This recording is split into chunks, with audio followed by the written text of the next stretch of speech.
the Z Fold 5 the best foldable that you can buy?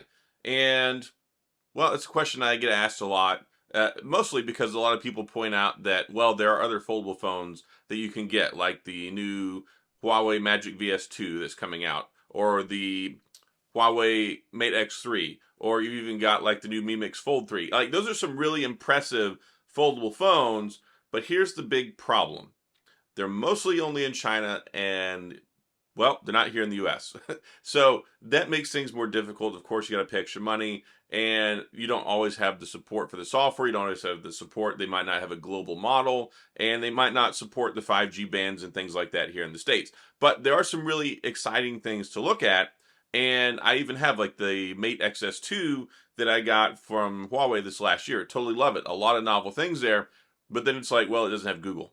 So then it makes things kind of difficult. And it makes things even more difficult trying to set up like an account to even use it here in the United States because, well, they're blacklisted. So like, there's a lot of give and take conversation. But I think that the Z Fold 5 is the best foldable you can get in the United States. Now, if you're on like the global arena, then I think there's a lot of other things you could look at, especially if you're inside China, if you're inside Asia. This new Mi Mix Fold 3 looks really cool, and there's a lot of stuff that I really like about them, but largely my audience is in the United States. So I get a lot of people that ask me, hey, will you cover this? Will you cover that? I'm like, well, I don't really have $2,000 to go buy that to cover it for here when like it's like isn't even supported here. So I think that the Fold 5 is the best that you can get here in the United States. But I think they should learn some things from these other phones. And a lot of the big things that I think they should learn, one, quit giving us the exact same thing. Now, the Z Fold 5, very good phone. Like, technically, it is a fantastic phone. It looks gorgeous, and they've made some slight improvements here and there. But I don't think they are committed enough to the cameras. I think the cameras could be better, although I think it takes great photos. I think that if you take a look at what's going around with Huawei, with Xiaomi, with Honor, with a lot of these other brands, you can see that they're taking a much more serious look at the camera hardware, and it shows in quite a few areas. So I think Samsung could definitely learn from that. Also, the batteries. Like the Z Fold 5 actually has probably just about the smallest battery of any foldable phone. And it's not even the thinnest. Like the new, the Magic VS2 that's coming out is supposed to be the thinnest. It's as thin as like a ballpoint pen, which is just insane. And it still has a bigger battery. So Samsung had their scare with batteries back with the Note 7 that notoriously launched and then had an explosive launch, and then it was pulled off the shelves and basically banned globally. So ever since that time, Samsung has played it very, very, very safe with the battery department, and they really are not quite on the cutting edge when it comes to charging or when it comes to battery life. And I think that that still kind of carries over into the brand. So, would I like to see faster than 25-watt charging? I sure as heck would. Would I like to see a larger than 4,400 milliamp battery? Yes, I totally would. So, when you take a look at the global scale and they're putting 66-watt charging, they're putting 5,000 milliamp batteries, and they're putting bigger cameras, and they're having bigger front screens. Well, yeah, it makes you look at this and go, why am I buying the same phone for like the third or fourth year in a row whenever there's technically much better looking or technically better phones that are out there on the market? And then you have to dial in and look at some of the things that Samsung does really well. Samsung makes a very reliable phone. When you take a look at what they put into this and the hardware, like there's a reason it's hefty. There's like they keep focusing on this hinge. Yeah, yes, did they take longer for it to fold completely flat? Or did they take longer for it to close up and where there's not a gap in between the screen anymore? Like that's something that a lot of these international foldables have been doing for a while. That's something that you could have bragged about for the last year or two with some of those other brands. But Samsung is very dedicated to reliability, serviceability, and making sure that this phone is actually going to work for 5 years.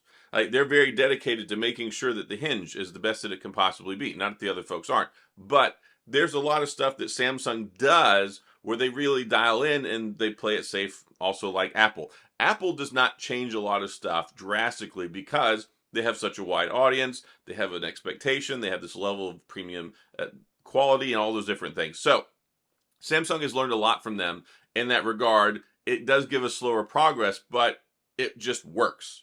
We don't have any problems with it. Not saying the other ones do, but if you take a look at marketability, Samsung is global. Like they sell this in South Korea, they sell this in Europe, they sell this in Asia, they sell it in the United States.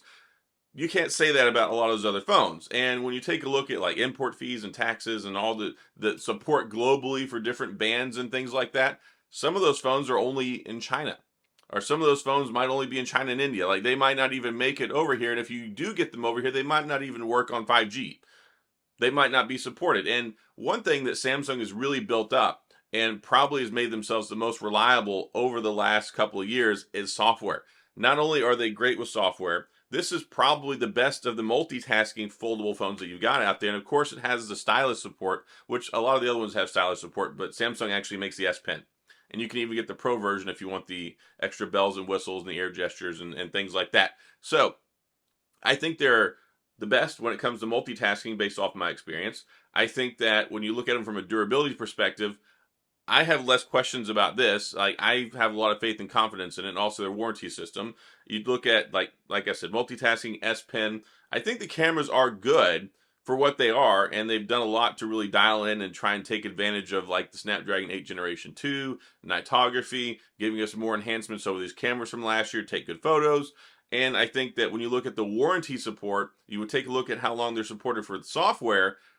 4 years of operating system updates, 5 years of security patches, and these guys have been Johnny on the spot the last couple of years when it comes to software updates and making sure we get our security patches and things like that, even doing better than Google. So when you take a look at their global footprint, when you take a look at the reliability, when you take a look at what they bring to the table, the consistency, knowing that it's going to work, the S Pen, multitasking, and also, I mean, the brand reliability goes a long way. I think it's, of course, the best you can get here in the United States. I think that there are ways that it challenges other brands globally to be better, because I think Samsung is still probably the gold standard when you look at some of these different things. But Samsung definitely has some things that they can learn from the other manufacturers. Like, it would be nice if we could still make this a little bit thinner.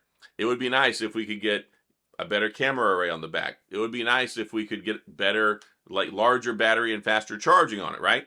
But there's also ways that other brands can improve as well, like long-term software support and, well, maybe better integration for multitasking, creating their own S Pens, their own stylus, their own pencil, things like that, that I think could go a long way as well. Also making sure that they have, like, the connectivity goes a long way. And that's one reason, yeah, I test out some other phones periodically from Honor, from Huawei, from Xiaomi, and it's like you get them over here and it's like, oh, this phone's really cool. And then it doesn't work with 5G. I've got a Realme phone, the 10 Plus Pro or whatever it was this last go around. Beautiful phone, like absolutely beautiful, gorgeous phone. And then I put my SIM card in it and 5G doesn't work at all. So that's some of the things that Samsung brings to the table. But also you have to look at carrier availability, financing, and things like that too, because, and also trade-in deals. Samsung is probably the best in the world when it comes to that, especially here in the United States. Carrier deals, walk and grab one, trade your old phone in, walk out, have a monthly payment, finance it, get it straight through Samsung, get your $1,000 trade-in credit. Like, there's all sorts of ways that make it real easy for a lot of folks to get themselves into one of these phones, as opposed to, well, how are you going to get a Xiaomi phone? How are you going to get an Honor phone? Well, let me go pay $1,700, $2,000, $1,400, whatever it is. And yeah, if you're in those countries, maybe they have some better way to get that. But here in the United States, it's basically, okay, you can fork out $2,000 and have it imported, or you can go right down to T-Mobile, Verizon, or AT&T and get one of these, trade in your old phone, get $1,000 towards it, get your bill credits, pay your $30 a month for 2 years, 3 years, whatever it is. So, I mean, just kind of looking at this from a full spectrum analysis, 5,000 foot level, like, yeah, there are things that I think Samsung could definitely do better in this. And I would love to see stylus support on the front screen. I would love to see better cameras. I would love to see a larger battery. I would love to see a slightly wider screen. This is definitely the narrowest when you take a look at that. And there's so many of these other phones that have these wider screens. They're thinner. They look gorgeous. And then we have this, old reliable. And that's probably a good way to look at it. But I think Samsung's done a lot here. I think in the United States, I think they're the best. I think they're probably the best option for most folks for all the reasons I've talked about in this video. But I think that they can't sit on their laurels for too long. Like, clearly they're letting other brands catch up with them. The Google Pixel Fold, we've got the OnePlus Open that's coming out soon. So Samsung will be challenged here domestically this year like they've never been challenged. We'll see how they respond to that, if they really improve things much over the next year or two. But looking at them globally, there's a lot of reasons to look at this phone and go, I wish we could get more is this really the best option? And well, if you're in the United States, I think it is definitely the best option. But globally, maybe not. And maybe that's something that Samsung is taking into consideration, because I think there's a lot of exciting options outside the United States that I'd love to get my hands on at some point and test out.